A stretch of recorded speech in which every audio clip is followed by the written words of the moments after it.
Hallelujah. Daddy God, I thank you for today where you carry my eye take see. I thank you for the way where you carry me where I fit take sleep, can't carry wake up.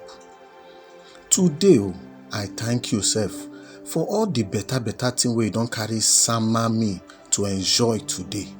Baba God, thank you. Thank you. And I dey ask today, say as I dey comot today, go do my runnings. Daddy God, I pray, say make you help me. Make you arrange my mind, where I go dey think better thing. As e dey for your book, for the book of Proverbs chapter 3, verse 5 go reach 6.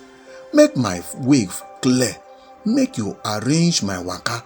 Make I no go waka when they no send me. Make my waka better today.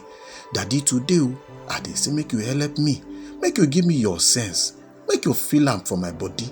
So that all my waka today, for everything what I dey do, the way I dey talk to people, the way I dey do my business, the way I dey do every, make it be say, it go show say, na your sense na dey work for my life, for everything what I dey do. Daddy God, na be my plan. So that make, as you dey do better thing for my life today, make you also dey show for for everything what they do, so that people self when they see my doings, they go know say this one na the doings of person wey Baba God dey help. Daddy, today I dey pray, so make you show me, make you help me, make your presence dey my side, make I know say you dey with me, make I know say you're gallant, you're mount for my side, so that for every what they do today, Daddy God, make you show your runnings, make you show your doings for my hand, so that anybody will see am go say, oh, this one true na God pikin.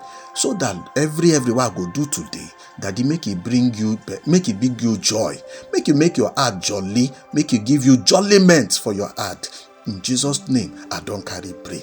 Daddy God, I beg, make you also today help my family, help my children, help every way they around me, so that as you they bless me, so make you they bless everybody self, even the one where they hear this prayer this morning.